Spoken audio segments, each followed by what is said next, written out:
Hello, ladies and gentlemen. Welcome to episode 255 of the Drunk Dash Podcast. I'm your host, as always, Tyler, and joining me, we have the man, the myth, the legend himself, Sir Colonel Gables. What's up, buddy? I am doing fantastic today, Tyler. I'll tell you why. Not just because of gaming news we got to go through, but also because of the fact that San Francisco 49ers, my football team, actually picked up quite an interesting player today. And for those of the fans of the Seattle Seahawks, you're going to absolutely hate this, but hey, Richard Sherman, one of the best cornerbacks in the NFL going right now, coming off of an Achilles injury for the next season, but yeah, he signed with the Niners for about 3 years, so I feel pretty darn good about that. And I also feel pretty darn good about trolling Seahawks fans now. $20 says Mike Sutton will block you before September. Yeah, and I bet that will happen too. As a matter of fact, when I posted a couple of the things on Facebook and stuff like that, I feel like I thought I was going to hear something from him first thing, because that was something in the back of my mind. It's like, oh, I keep forgetting Sutton watches this. Yeah, well, that lucky bastard's in Orlando right now doing the extra life for United. Oh, that's right. Oh, he'll find out sooner or later. Fuckers in Disney World. But how have you been, Tyler? I'm doing all right, I'm too poop to poop, That's where I'm at. Very tired, long week as always. Ready for this grind to be over. We're seeing the light at the end of the tunnel. But no, doing okay though. Drinking some beer, recording the show. So okay, it's not all bad. Could be worse. But yeah, other than that, doing okay. But, dude, you mentioned it. What? It's been almost like a mini E3 this week. It has been, really. It's been pretty awesome. We'll just jump right in the news. So, first up, probably the biggest thing that ever happened in the history of goddamn video games. It literally takes up an entire page in our show notes. Mostly because I made it 96 font in our show notes, but Captain Toad fucking Treasure Tracker, man. Yeah, dude. Really, that is so fucking awesome, man. It's coming out in July, but it's like, oh, when I saw that, I immediately thought, not just anything bad, not just of you, because that's one of the first things I also thought of. It's like, oh my god, Tyler's gonna freak out. I just thought, yeah. Yes. Yeah. I'm a little bummed it didn't come with the Super Mario 3D World announcement. Justin texted me Thursday night, and he's like, dude, I got lightheaded for about 8 seconds at the end of that direct. I'm like, dude, I blacked out after Captain Toad, so I have no idea what happened. But we're jumping ahead. But that's really probably the biggest thing to come out of the week, probably this year, actually. My game of the year is already decided. It's a game from 2014. No. First, we'll jump right into it. So we had another Nintendo Direct. They actually announced this one this time. I'm a big fan of them announcing it the day before. I prefer that, just because I hate when they announce 3 days out, because it's just the hype gets overloaded, and you're all the possibilities hit you, and you're just they're always pretty good. There's been a couple disappointments here and there, but when they give you that too long of a stretch to think about it, yeah, it just never lives up to the hype. Yeah, so, I know, right? The one they had in February or January was nice, because it was kind of a gorilla one, just popped up and it was 10 minutes, and then we had this one that they told us the morning before. So, but anyways, started off, we had a few 3DS announcements. WarioWare Gold releases August 3rd. There's going to be over 300 micro games in them. Then we had Mario and Luigi Bowser's Inside Story plus Bowser Jr. That is releasing for 3DS in 2019. Luigi Mansion, they're remaking it for 3DS, and that's coming out sometime this year. On to some of the Switch stuff. Actually, before we get to the Switch stuff, what did you think about the 3DS announcements? The 3DS announcements I thought were pretty solid, to be perfectly honest with you. It seemed like as soon as one would actually be announced, for example, they started off, I believe, with, what was the WarioWare Gold and stuff? Yeah. That's actually a pretty big thing right there, considering that the last WarioWare game of that sort hadn't been released until like around the I want to say like the early Wasn't there a DS. Well, yeah, WarioWare Touch. But I'm talking about the mini games, though. I'm not talking about like the console things, like for the Wii U and stuff, because that was kind of different too. Yeah. But what I'm saying is sort of like a micro game sort of collection, like it was. And DS is really when I last thought about it, because there was the whole DIY stuff that WarioWare had. Yeah. Nintendo put out, but that wasn't the same. Make your own mini games. Come on. Yeah. I don't have time for that book. No, fuck. And that's what happened, man. 6-second mini games. That's the point of them.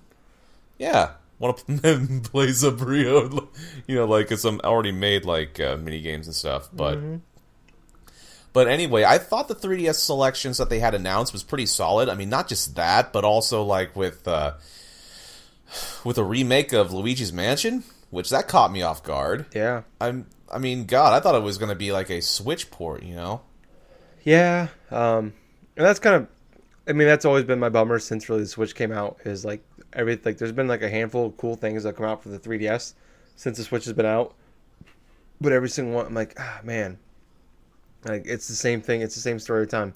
I'd rather play than the Switch. I don't want to play my 3DS anymore. It's like I was talking to you before the show, like Detective Pikachu is coming out next week, and I was like, you can pre-purchase and pre-download it now, and I was like, like I would be a day one buy for sure on the Switch, but I was thinking about I bought it, it's been purchased, but I'm not as excited about it because I have to play in the 3DS.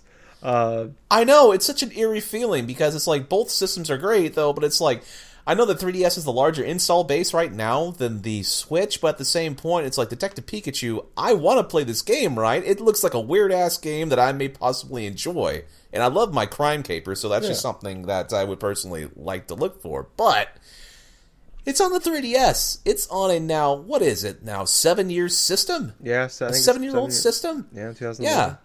Yeah, it's actually pretty close to around the 7th-year anniversary of the 3DS. This spring. It came out in 2011, yeah. And now it's like, we're still getting 3DS games. New 3DS games, first-party games. Yeah, that's amazing to me, Yeah, pretty much all we're getting now is the Nintendo first-party 3DS games. Oh, I know, right? But, yeah, I mean, that's, I don't know, I think, is that Mario Luigi Inside Story? Is that a remake? Or is that a new Mario game? That's a remake, Okay. Tyler. That's a remake. It's a remake of Bowser's Inside Story, which came out around 2010. It's the third inside the Mario and Luigi saga, kind of like games, because there was like 3 of them. One was for Game Boy Advance, and 2 came out for DS. And I kind of find it funny how they skip the middle entry and stuff like that. They just go with like just 1 and 3. Yeah, was that Superstar Saga, or was that? Yeah, Mario and Luigi Superstar Saga. That's that series and stuff that. It's loosely based. It's made by Intelligent Systems, the ones that made Paper Mario and some other types of game, other types of that worked on other franchises and stuff for Nintendo. But yeah, it's sort of like the handheld offshoot of say Super Mario RPG at that point. Yeah, but that's what I thought. The interesting though for that was 2019. So that means we're gonna be supporting it. I bet that's like an early 2019 game, but that means they're supporting it there. And there's also been a rumor out there. I've been hearing this for months now, just reading about it, that they're redoing the Zelda Link's Awakening for 3DS. And every time a big direct comes up, people are talk about that being revealed there. So I'm wondering if that's like an E3 type of thing. Possibly. Yeah, I wonder if that. I mean, I figured that might be the last hurrah if it is real. 2018, but it looks like we're still gonna be getting stuff 2019. But moving on to the real news out of this stuff. So Okami HD was released last December for PS4 and Xbox One. It is now being ported over to the Switch, and it'll actually have the some handheld controls. And you can also use the Joy-Cons for motion controls, because it was actually ported over to the Wii before that. So I wonder if it's just a Wii port, maybe HD report, maybe. But that's coming out this summer. It's going to be download only. Dark Souls Remastered, we've been talked about at the last direct. It's coming May 25th. But there's going to be a Amiibo for Dark Souls, and also a network test. I don't really know. Can I just say, though, very quick, though, it's like an Amiibo for the Dark Souls remake game, and the figure in and of itself is so hilarious, because it's just basically the soldier, the main character is something that you make, pretty much one of the default characters, and he's standing, right, and he's making the motion like praise the sun, right? Mm-hmm. It looks so hilarious because it looks like something from Monty Python on the Holy Grail, because you have this knight that's just like holding its arms in the air and stuff. And the funniest part about it, you could do that in the game too, where it's like, oh hey, you could use the praise the sun taunt as often as you want, and I was just laughing at that because that was so funny. Yeah, I think that's what the amiibo does when you do it. Is he'll do the praise the sun thing. So running out of ideas with the amiibos apparently. But there's also gonna be a network test. I don't really know too much detail. I imagine maybe like a little beta thing you could play. More details on that later, I guess. But they didn't say that in the direct, but it came out a little bit later that it's gonna be super limited quantities, that amiibo, and it's GameStop exclusive. So if you want that, it might be already too late for you because it's already sold out on GameStop.com. Excuse me. Next up, Octopath Traveler is coming out July 13th. That is the people that made Bravely Default, their new game from Square Enix. They announced 2 new characters for that, and some special edition stuff you can pre-order. Yeah, I think it was like one of them was like a freaking character that was just like a merchant that buys stuff, and the other one was just like something along the lines of talking with people or something. It's incredibly weird and kind of quirky with the characters they've been unveiling so far. Yeah, it's been I love Bravely Default, but JRPGs aren't my thing anymore. But people that play that game are loving it, so I'm assuming it's got to be good. And there's a lot of people are excited for it. So there's that demo. I should check out the demo. Yeah, and it's kind of funny they actually went with the name Octopath Traveler. Mm-hmm. Yeah, because when it was officially remember when it was officially revealed at last January's, it was Project. Yeah, where everybody was making fun of the name, and now it's the name, and we've all just kind of accepted it. So, but next up, Travis Strikes Again. No More Heroes. We got some gameplay for that, and it comes out in 2018. It seems people are saying it looks kind of like it's more of a budget title, so I wonder if it's going to be like a digital only release, and it's not going to be like a full price game. But that's just all kind of rumors right now. Next up, obviously, it takes up a whole page. Like I said in the show notes, Captain Toad fucking Treasure Tracker, July 13th. New levels for New Donk City.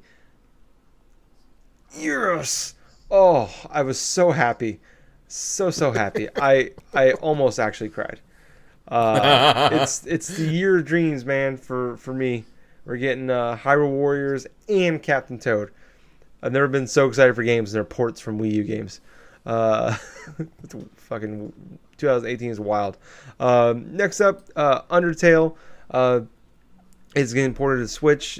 They said coming eventually, which was kind of funny, but that's no actual timetable for release.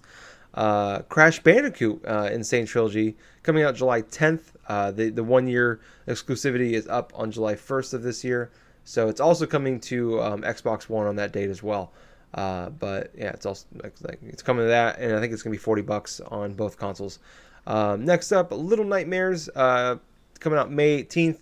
I think the same thing was up with that, where the PS4 had a 1 year exclusivity, and it came out in early May last year. So now it's gonna be coming over to Xbox and the Switch. And it's also gonna, I think the Xbox and Switch version are the complete edition that comes with the season pass already. So if you had to pay for it, you had to pay extra for the the season pass and PS4. Now you don't have to.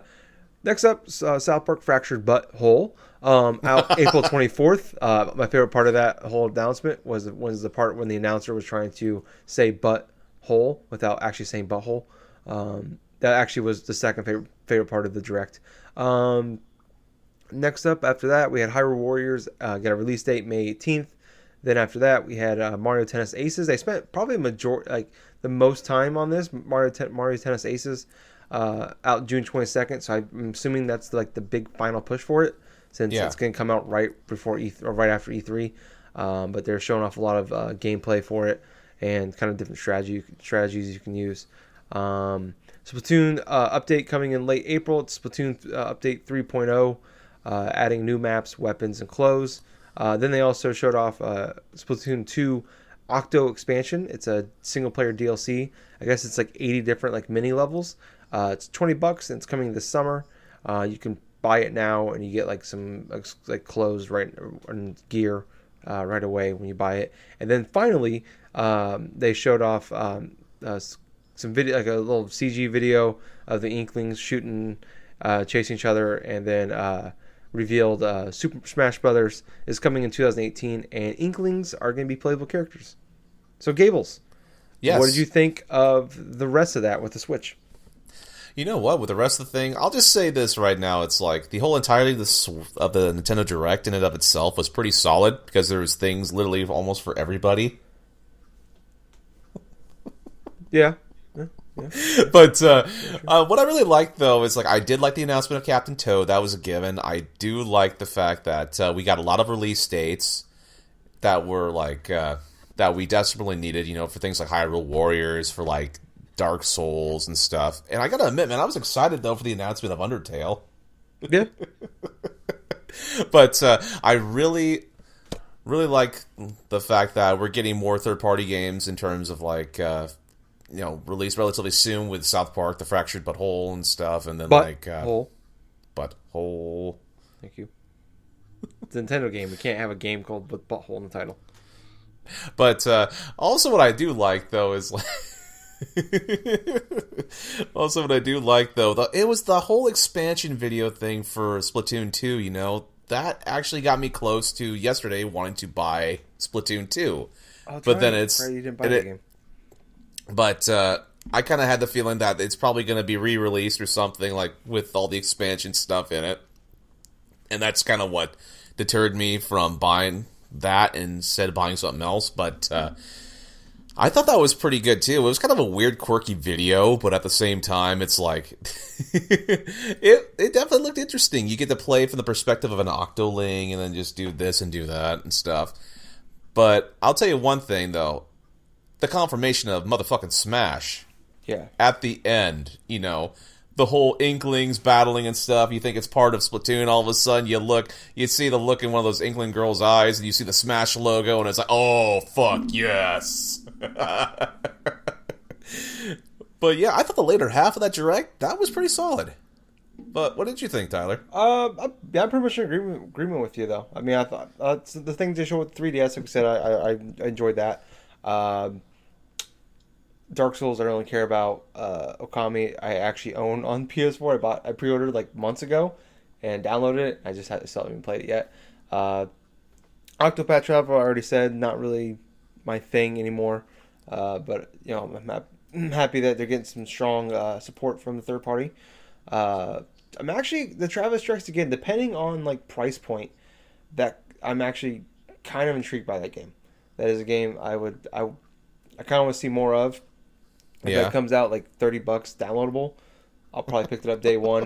If it's $60, I might think about it. Obviously, Captain Toad, Treasure Tracker, second greatest game of all time, behind Metal Gear Solid 4, of course, is coming out is amazing. Like I was always hoping for the bundle with Super Mario 3D World, but I'm still holding a hope for that one. That may be like I'm starting to think that might be like dude. The calendar's filling up for. I know it is. Like the first half is pretty much booked. We already know we're getting Smash, supposedly getting Smash in the latter half. I've been saying forever that's gonna get launched with the online stuff. But actually, I was listening to a podcast. Someone mentioned.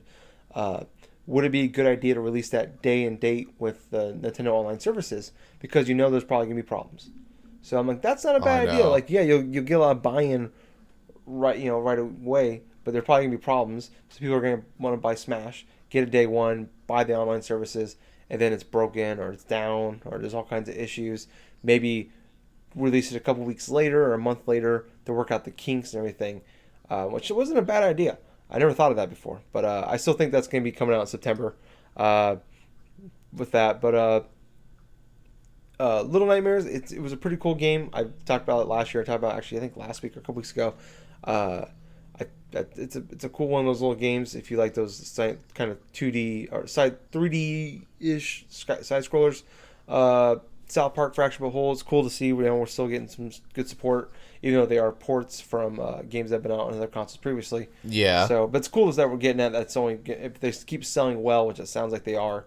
That's only good for the future of the console. Hyrule Warriors, obviously, I'm excited for. Mario Tennis Aces, when they showed it off in the mini and they announced it, I didn't really care.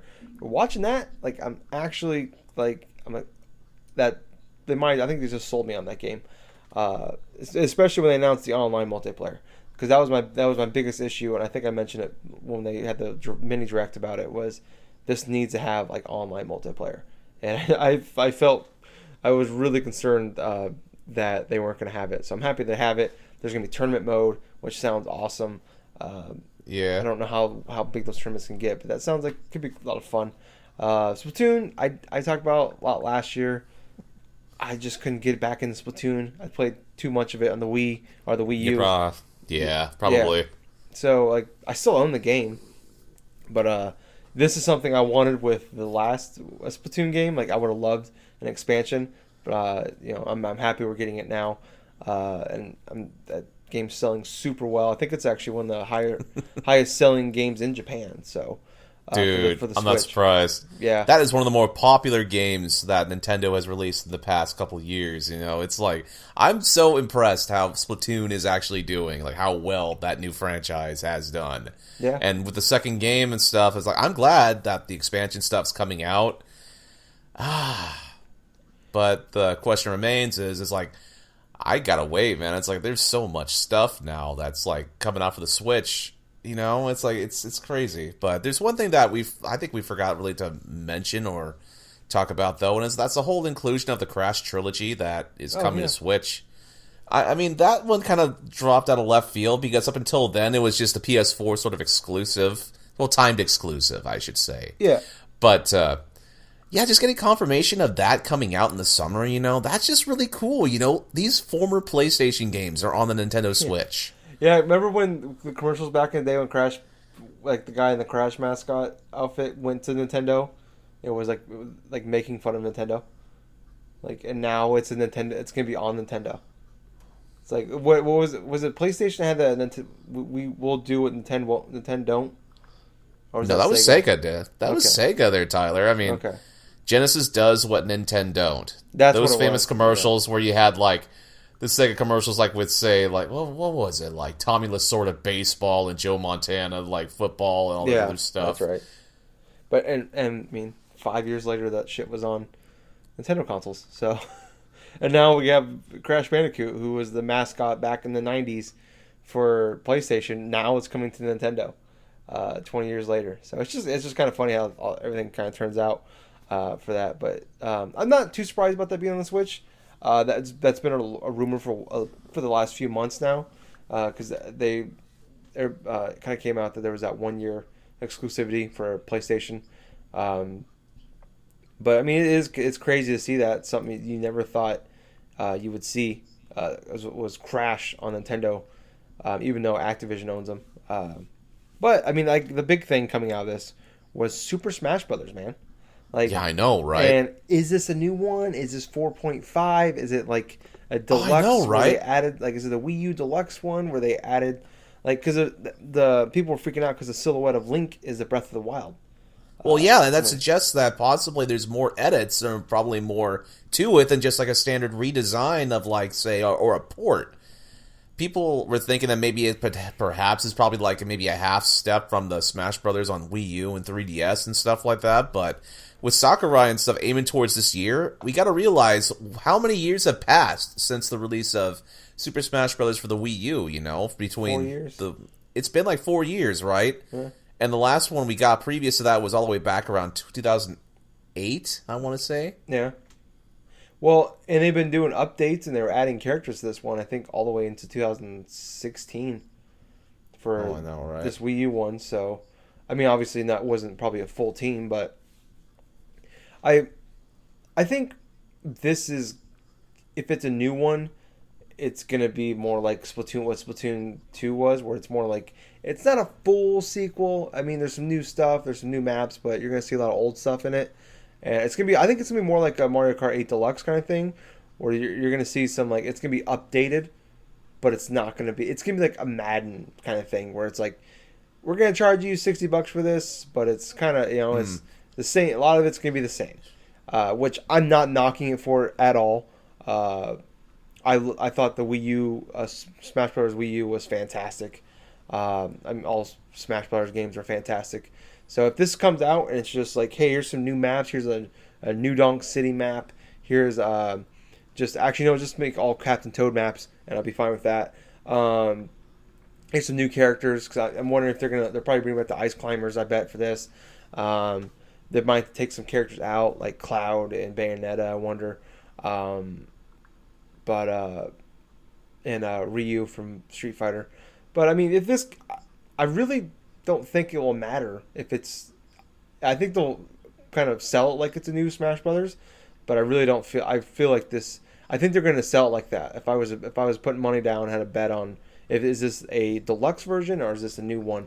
I think they're going to sell it as a new one, but I think it's going to be more that half step than the next the next full one. I think you're right. You know what? I kind of feel that this is definitely going to be not like a half step like what others probably think it is, but it's like with everything that I've seen so far, just from this one little trailer thing, plus how many years have passed since then, they've had more than enough time to work on this for the Switch, and it could be potentially like something, just an entirely new Smash Brothers game. You know, there is that there is that option, there is that sort of thing that. We have to really look forward to here because we definitely now have confirmation of like new characters here with the Inklings and stuff. Yeah. Then we see little redesigns right there for for Breath of the Wild, Link, and possibly Mario Odyssey, Mario and all this other stuff. I think this is probably one of the more excited I've been in terms of game announcements for the Switch. Because, you know what, I've expected this, like ports and this and that and stuff and old games, but this one's going to be something we're going to have to wait for E3 in order to see more of, because it's definitely a tantalizing piece of information that I want to know more about now, because it's like, I'm a huge fan of Smash Brothers. I was excited as hell to see that during the Nintendo Direct, just to know for a fact that a Smash Brothers game is coming this year. That is crazy. Yeah. But, yeah. I mean, it's been long rumored before the Switch was even I think after the Switch was revealed, but before the last January whole reveal announcement show that there's gonna be a Smash game. But it's cool to know it's actually happening. We're getting it this year. I think it's gonna be fun, especially with the Switch when it's gonna. I mean, the game sold like gangbusters. I think like 2/3 of people that bought a Wii U own Smash Brothers. So you got to think now that we have a bigger install base, that this game's going to sell even better than that one did. So yeah, it's going to be cool. I'm this makes me wonder though, like about kind of like I was talking about earlier about so the first half of the year is pretty much booked. Like they're skipping April. It seems like I guess South Park's gonna be the big game for April, but we have Kirby next week, and then May we have Donkey Kong and Hyrule Warriors.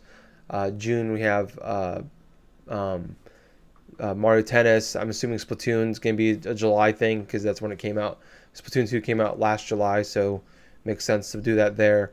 So if this is a September, or I mean, this could be a November kind of game because they always love to have their big game come out in November. I guess actually no, I take that back because they Mario Odyssey didn't have that Black Friday game like they always had. Mario Odyssey came out in October, so things are different now. I always you can always figure out exactly when games are going to come out for Nintendo, and now it's we're just seeing multiple games a month. Now it seems like in July we have Octopath Traveler and Captain Toad. So yeah, I'm wondering. I mean, this makes me think that we're not going to get Pokemon this year. we who knows, man? Yeah. I mean, it's definitely gonna be one of those type of things where it's like I would not be surprised if, say, it got bumped into 2019, like maybe a March of 2019 or February, because it's like what you're saying before. This year so far, with all the releases for the Switch, multiple games releasing in the span of a month, totally un Nintendo-like over the past 10 years. Everything that have been announcing have been stuff that people have been wanting Nintendo to do for years in terms of like get quality third-party games on their system, give or take some ports, give or take some deal things here and there. But oh my gosh, though, it's definitely going to be a interesting E3. I'll say that for right now because anything could happen between now and E3. But considering how close we are, it's like 3 months out. It's like, yeah. You know? Yeah, I bet they'll do another one in like May because I think in last year we had 2 in May, and there was like one was like a 8-minute one for Pokemon Ultra Sun, Ultra Moon. And I think there was like a mini one a couple weeks before actually E3 that got rid of like that talked about some of the smaller stuff or kind of hinted at like gave you a little bit of details on stuff they were going to show off at the E3 show. So I think, I said it after the mini direct we had in January that I thought we would see one in March, and we got it. I said February or March, but I still think we'll get another one in May, just to kind of build a little more hype for E3, and maybe that might be kind of like because I think they did the same when they did the one in May. It was like a big push from ARMS. Because that was coming out the week of E3, kind of like it's in that Mario Tennis slot, Aces slot that they're in this year. So maybe that might be it. Maybe it'll just be like a one that focuses on Mario Tennis. But yeah, it was an awesome E3. It's one of the better ones I can think of. We've had a lot of good ones. There's never really been a bad one, unless it's like a game exclusive one, like the one that just strictly talks about one game. And it's a game you don't care about. Other than that, like I've always enjoyed them. I've always got something out of it. So, yeah, it's the next few months is gonna be awesome. It's been a little bit of a lull the last month. We got a couple of stuff like we got like Dragon Ball and Monster Hunter. Then we got Shadow of Colossus. And we're right back into the thick of things, man. Like this next week, on Friday we got Burnout Paradise and Kirby.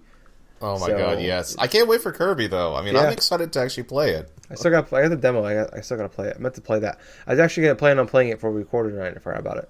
But yeah, no, Direct was awesome. But moving on to, like I was saying at the top of the show, it was like Thursday in general. Like all the news we're talking about came from Thursday this week. It was like a mini E3 day. But coming out of it, we had we talked about it a couple weeks ago, but Call of Duty Black Ops 4 was officially announced by Activision. It was kind of in a weird way where James Harden, the point guard for the Houston Rockets, was wearing a Black Ops 4 hat to a game. What? Yeah, so I didn't. Okay, so you didn't see this. So yeah, I was like, no, I didn't. It was like Tuesday or Wednesday, I think. He went to the game and he was going to the locker room, and he's wearing his street clothes, and he had a Black Ops 4 hat on, and it was like the four slashes, and everybody's like, is that a Black Ops 4 hat? And it was kind of like the internet went crazy, and then a couple days later they officially announced Black Ops 4. They're going to officially reveal it on May 17th, which is when they do like I can't remember what it's called, but it's like press week where like they get like all like big wigs from the video game news, and they fly them out to LA to like they show off a lot of the E3 stuff early to them, and they can't talk about it. And like that's where Destiny 2 was officially revealed last year, and the Call of Duty's always usually shown off around that time. So they're going to officially reveal it there, and they're going to let all of them get to play it. And then the game actually releases on October 12th this year. So they typically always release the first Tuesday or Friday of November. Now it's bumped all the way up to October. Oh my gosh! So, I think like Justin and I, it was funny. Like when we started talking about when he was the last time he was here, we were talking about it was being leaked, and like we didn't care, and then we talked about Black Ops for a while, and all of a sudden we hyped ourselves up for it. So now I'm all hyped up again for Black Ops 4. It's been a hype week for me, man. I think there's no news out of this really other than release date. But I think it's really crazy that this is the first Call of Duty game to get released outside of November. Unless you count the PlayStation Vita one, which I don't. October 12th. I mean, it's just kind of like the industry has been changing a lot. Like we're seeing games released year round the last few years. But I wonder if this is we're scared of Red Dead Redemption 2 because that comes out the last week of October move. That could possibly be it too. It's like, especially with the games like say like with Call of Duty and stuff like that. Having such a present like amount of like space and stuff like. Just having that sweet spot to release your game, especially in the months of October and November, is very critical. Yeah. Because it's kind of like what's happened in the past where games that were supposed to be big or something like that, they get drowned out by, say, the Call of Duty or like the major Call of Duty games or Battlefield games, and people just completely ignore it because they want to go with the biggest, most popular release at the time, Yeah. And it's just like 2016, I think we had Battlefield 1, and then Titanfall was the week after, and then the week after was Call of Duty. So like, people have always like gone out. You always see like a lot of big games coming out like the last week of October, or October is like that big month for kind of like not the top end games, but like the really the big some of the bigger games that come out every year. Like we had like Wolfenstein, Mario, and Assassin's Creed all come out on October 27th last year. They got out there just for Call of Duty.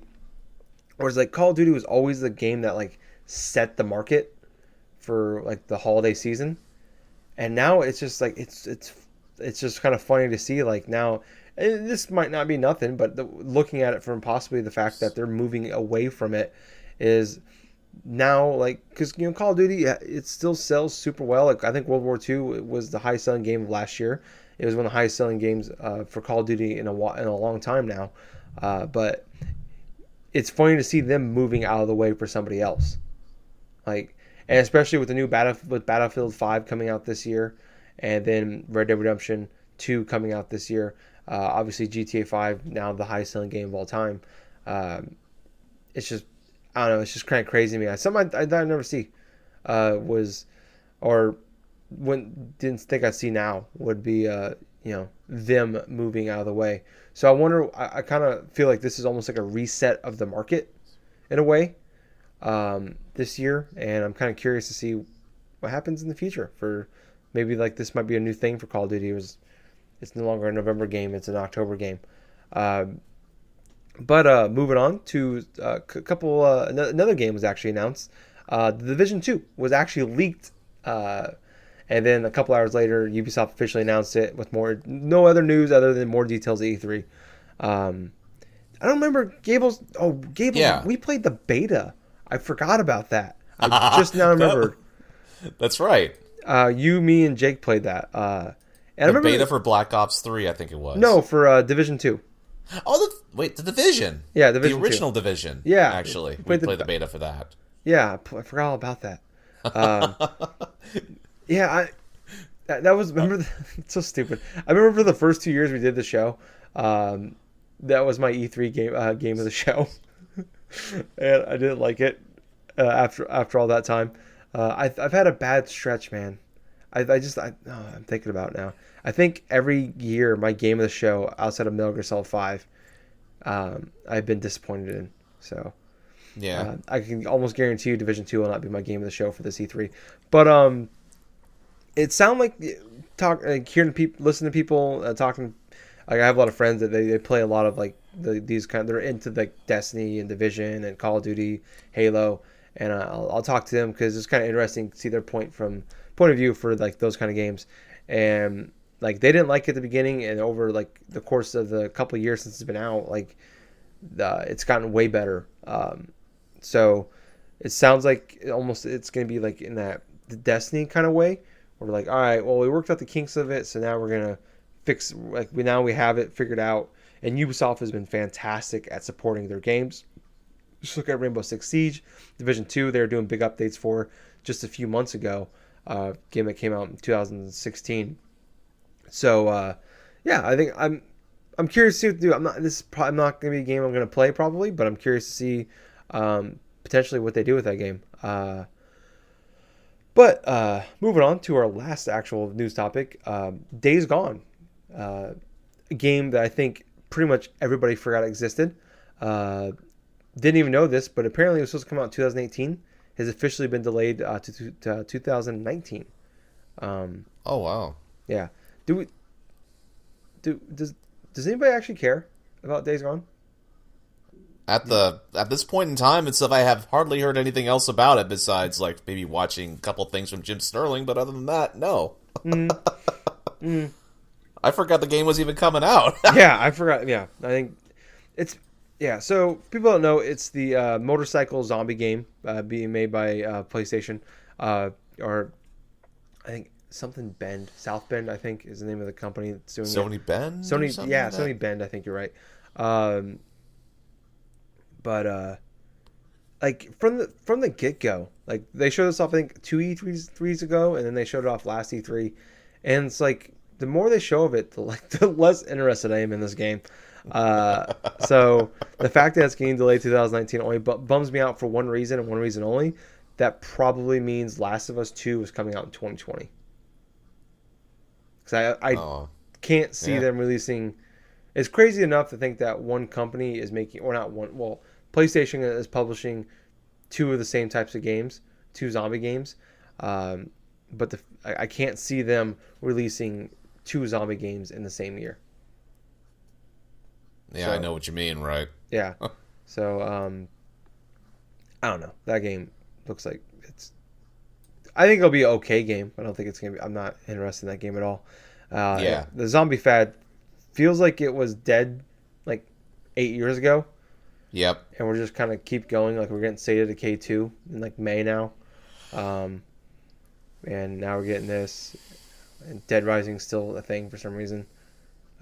Like, can we just stop making zombie games for a while? Like, I don't know, man. Watch, they're gonna be like the World War II games and stuff. They're gonna be out of the reach for like 5 or 7 years or something. Yeah. Come back in force. It feels like the World War II games, but they kept making them like 8 years longer than they're supposed to. And that's what, like, it's just in like general, like movies, TV shows, like The Walking Dead was cool, and now like that no one even really cares about that anymore. Like, it's still popular, don't get me wrong, but I don't know. I'm just kind of sick of zombies. Unless it's really cool, like really well done, or it's got an interesting twist. Like Last of Us 2 Last of Us is awesome, but that's more because of the story than the zombie parts of it. So unless you're doing something interesting with zombies, stop doing zombie shit, people. Please. It's old. No one cares. Unless you're Resident Evil, actually. Resident Evil and Last of Us. You're the only two exceptions to the rule. Not the movies. I want to make that very clear. They're done making the Resident Evil movies. I added the Resident Evil movie, the last one. I added to my queue. Speaking of, it's on Amazon Prime. I'm gonna watch that this weekend because I have to. Gables. Yeah. Do you want to watch it too? Wait, watch which one? Resident Evil Retribution, the last movie. Oh my gosh, no, I have not. Honestly, I haven't even watched any of those Resident Evil movies. You should. I have the first 3 on DVD. If you want to borrow it, they're pretty terrible. First one's okay. Oh god. But anyways, I'm rambling now. That's it for the news. Let's move on into the actual what we've been playing this week. We kind of talked about for the show, not much. I think I mentioned that we recorded like on Monday, so I think I mentioned I played I caught up on Batman Telltale season 2. I thought the new episode came out on Tuesday, but apparently I'm an idiot. Well, I am an idiot, but it's coming out March 27th now. Yeah. So I was hoping I was going to play that and talk about it on the show this week. That was my whole plan, and then I found that out. So that's actually not going to happen. But I did play. So Life is Strange Before the Storm I talked about a lot at the end of the year last year. It was number 9 game of the year for 2017. Right. I love the original Life is Strange from 2015, and I love Before the Storm, obviously. So if you bought the deluxe edition, you got this bonus episode for free But you can buy it separately even if you didn't, but you just got it packed in for free if you bought the season pass. So, anyways, it's called Life is Strange Farewell. So you play. It's actually so like. Give me 30 seconds to rehash it real quick. So Life is Strange. You play as Max and Chloe. They're seniors in high school. And then Life is Strange Before the Storm. You actually play as Chloe, but a few years before the original events of Life is Strange. So that was Before the Storm was a prequel to Life is Strange, and this is a prequel to Before the Storm. So it's a prequel to a prequel, basically. And kind of the main issue with the original Life is Strange is that like Max and Chloe grew up from their children to 13 or 14 BFFs, and then Max and her family. It takes place in Washington State. They moved to Seattle. And now, like Life is Strange, the original premise is that now she moved back 3 years later, and they're kind of like rekindling this friendship. So what happens in Life is Strange Farewell, and it's really cool because they actually brought back the original voice actors, because Before the Storm, it happened during the all the voice recordings happened during the strike last year for the voice actors, so they had to get replacement voice actors for a lot of characters. So they actually got the original two voice actors back for this, and it takes place on the kind of the main thing, the main tie to the entire Life is Strange is that Chloe's dad dies in a car accident, and like right after that, Max moves away, and that was kind of like the breaking point of their friendship, and it all kind of ties into that in a way, or it always circles back to it. So on Life is Strange Farewell, it's not a super long episode. It's like 45 minutes to an hour. It's actually like their last real day together. Like, so Max is still trying to figure out how to tell Chloe she's moving.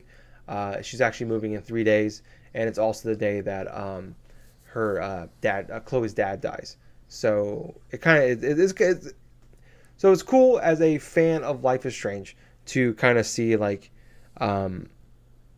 The thing that they always kind of circle back to kind of being shown finally, but as a farewell to those characters, it's kind of a melancholy kind of end.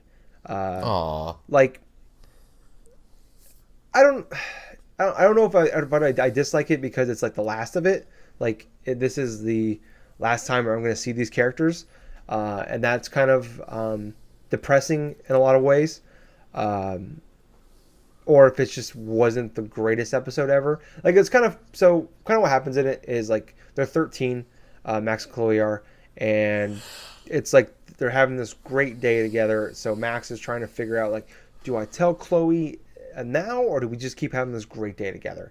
And like they went on like a treasure hunt. Like you're trying to find like this their treasure that they buried when they were 8 years old, and they found this treasure map. And they're just trying to have having this great day, and you're just doing fun, kind of mindless stuff. And at the end of it, it kind of spoilers for it is when you find out that she finally tells Chloe that she's leaving, and also like moments later she finds out her dad died in a car accident. So damn. Yeah, so it's kind of a 1-2 punch, but it was. I'm happy I got to have that like one kind of like last episode with those two characters together, especially with the voice actors. That made a huge difference. Where I thought the girl, I can't remember the lady's name, but the lady that played Chloe in Before the Storm did a fantastic job.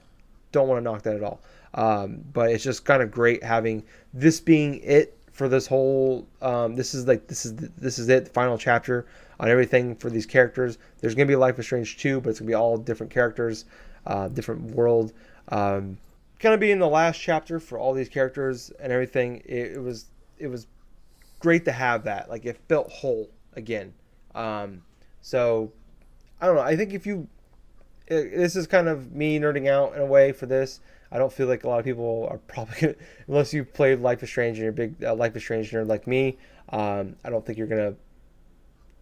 You're not going to find anything in this. I think if you like Life is Strange, definitely check out Before the Storm. This is like my last big push for that game.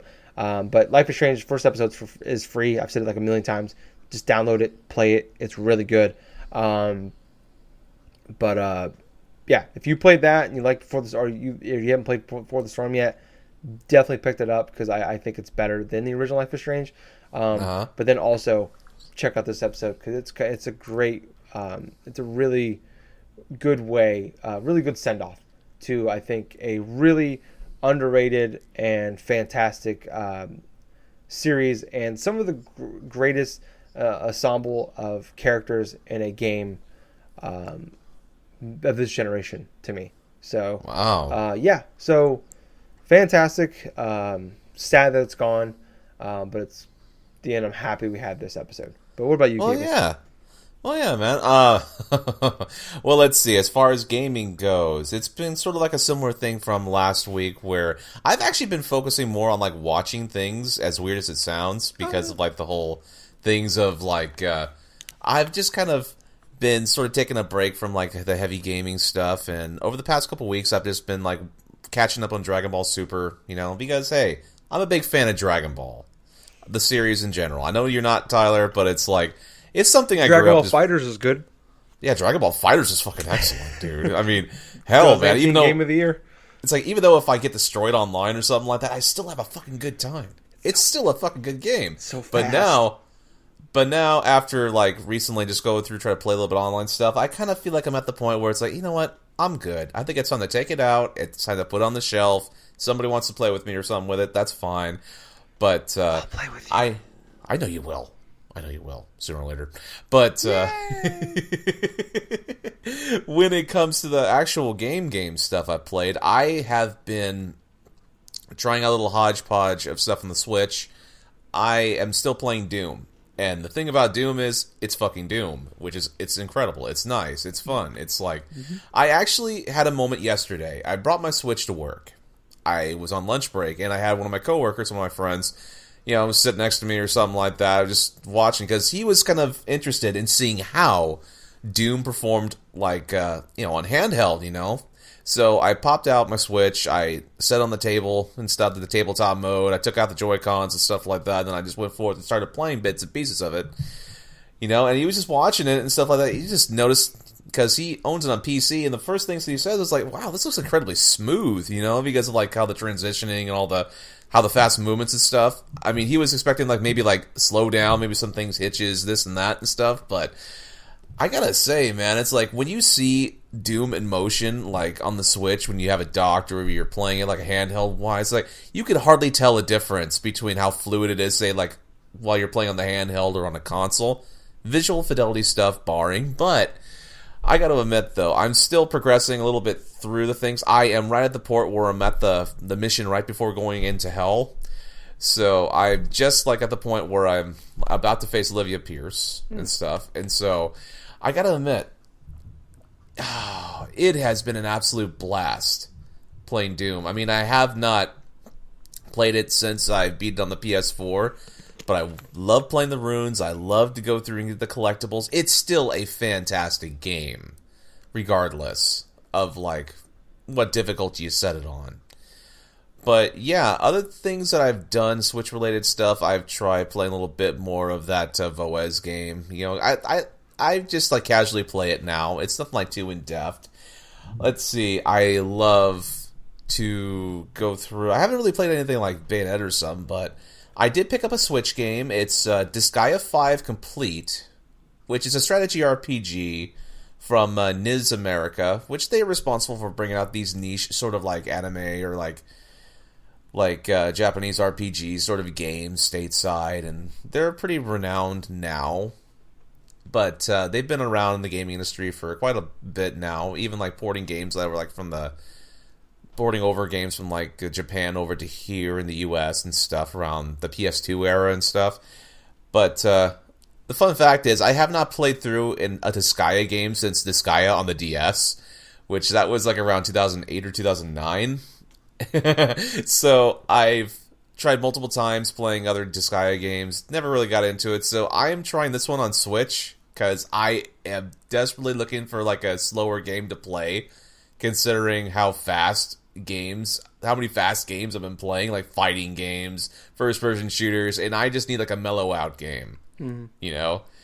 And so, this guy at 5 complete, I want to have at least have some bit of game time with it during the next week and stuff, and try to see how I feel about it, and I'll definitely give you a little bit of a heads up or something like that next week. A little bit of my game impressions. And by next week, I'm probably going to have, like, Kirby. So it's going to be a 1-2 punch, hopefully. And that's the thing. I'm probably going to be more Switch-focused as well. And Burnout Paradise. Oh, man, I kind of wish I could get Burnout Paradise. But one thing at a time. I'll get it eventually. You son of a bitch. I know. No, that's cool, man. Yeah, like I said, we are getting to that point now where we're going to be getting some cool shit, especially the next couple weeks. So I am excited for. I've been in like that weird, still like in between phase where I'm just like catching up on backlog stuff, or I really haven't played much, but it's just been a little dabbling here and there. So I'm finally excited that we're gonna get some stuff here for the first time in about a month. I can just kind of get a hold of and just kind of deep dive into next week. So yeah, it's gonna be a fun few weeks. But anyways, I think that's gonna do it for the show this week. Thank you guys for listening. If you want to hear more from us, we have a Facebook page and group, Drunk Dash Nerds, on there. Like and join us, please. On Twitter, we are at Drunk Nerds Pod. On YouTube, Drunk Nerds Podcast, sorry. And on Twitch, we are at Drunk Nerds Podcast, or not at Drunk Nerds. Follow us on there, sorry. And then send us friend requests. We like friends. Friends are good. And last but not least, we are on iTunes. Drunk Dash Nerds Podcast, sorry. Subscribe, please. Leave us 5 stars. And I think I actually forgot Twitter at Drunk Nerds Pod. Follow us. If I didn't forget that, I said it again. So you should just like subscribe or follow, and then unfollow, and then follow again. Please. Better not. Thank you guys for listening. I was your host. I was Tyler. And I have been Colonel Gables. So, until next time, everyone, have yourself a fun week, play yourself a bunch of fun games, and above all else, stay safe, and just have a pleasant tomorrow. Bye, guys. And for old time's sake, GG. Oh!